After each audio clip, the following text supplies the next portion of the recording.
বড় বিপদে পড়লে, যে হঠাৎ কোনো বড় কঠিন বিপদ মুসিবতে পড়ে গিয়েছেন, তো এই ইসমে আজম পড়ে আল্লাহর কাছে দোয়া করুন।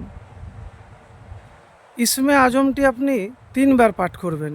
3 বার পাঠ করার পরে যদি আল্লাহর কাছে দোয়া করেন, দোয়া যদি কবুল হয়, তাহলে 2 সেকেন্ডে গায়েবী সাহায্য আসবে ইনশাআল্লাহ। তো প্রিয় ভাই, যখনই কোনো জীবনে বড় বিপদে পড়ে যাবেন, হতাশ হবেন না।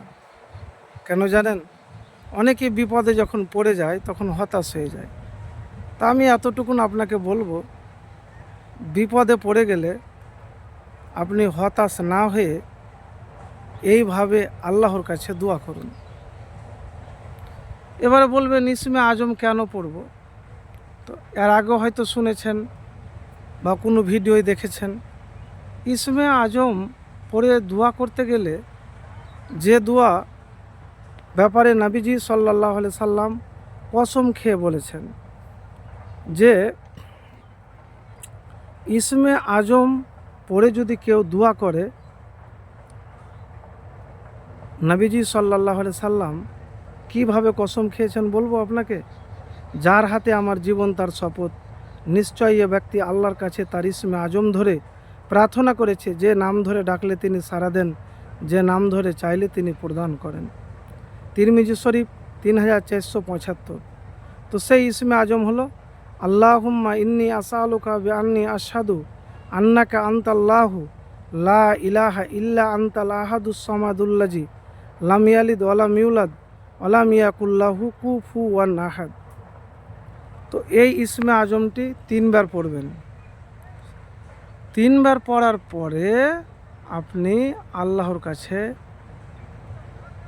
হাত উঠিয়েও দোয়া করতে পারেন, বা নফল নামাজের সালাম ফিরানোর আগে আপনি দোয়া করতে পারেন,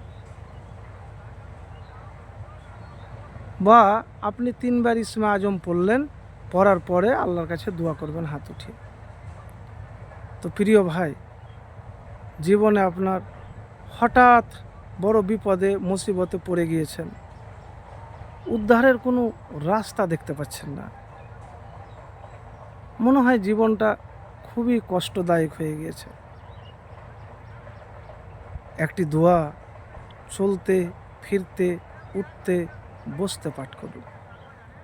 দোয়াটি হয়তো জানেন, কিন্তু আমল নাই, আর আমল না থাকতে গেলে কোনো লাভ দেয় না। তো তার আগে দুরূদ শরীফ পাঠ করবেন। যখনই দোয়া কোনো করবেন, দুরূদ পাঠ করবেন। দুরূদ পাঠ করতে মিস করবেন না। কেন? দুরূদ না পাঠ করলে দোয়া কবুল হয় না। তো প্রিয় ভাই, দুরূদ পাঠ করবেন, দুরূদে ইব্রাহিম। তারপরে এই কোরআনের ছোট্ট দোয়াটি, এটিকেও ইসমে আজম বলা হয়, সব সময় পাঠ করবেন।